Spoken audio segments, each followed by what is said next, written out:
I take great consolation from the absolute relativity of judgement. And this is the thing I always return to, the great catch-all. Virginia Woolf said that, you know, a good novel, a bad novel, the same novel can be called by both names, and all you can do is write the novel you want to write.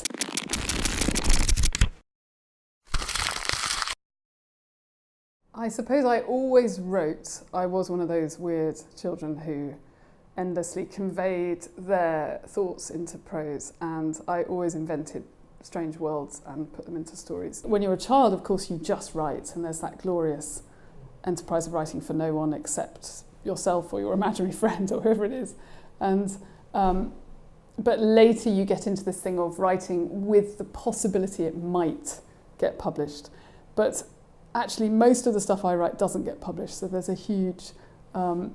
I refer to it as a sort of wastage, but it isn't really, because of course it all, in the end, plays back into what is published. And anyway, some things just aren't right for external view. My last book, A Field Guide to Reality, which is a novel, but it deals with a mix of real ideas that we have in our society now, theories of everything, the Big Bang, ideas about quantum physics, and invented theories of everything. So I mix them up in that novel. I at first tried to create the narrator as a person who was very certain and was going to be buffeted and demolished by events that were totally unfathomable. And I couldn't create that character at all. I wrote 2 entire versions of that novel in that character, and it didn't work. And then I realised the character had to be a quester.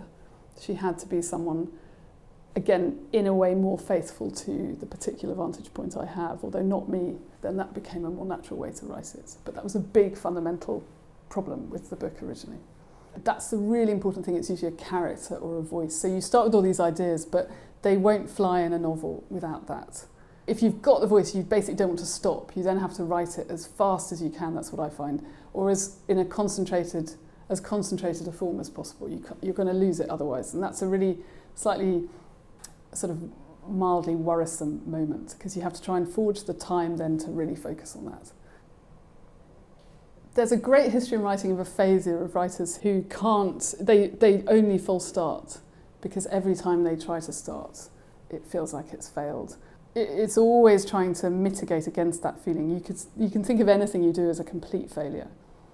And so it's trying to just complete it in good faith and using the various wiles that you have. That applies as well to failure, that there is no eternal objective failure and no eternal objective success with fiction. It is just one of the most peculiar and difficult to judge elements of prose.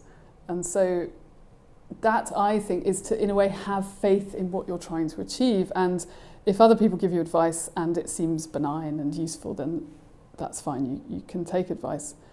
But ultimately, the only person who really is going to advocate for your work is yourself. And if you can't, then that's a sign, and maybe you should try and do something else and adjust what you're doing. But in a way, to keep it secret for as long as you can and to really work on what you're trying to do.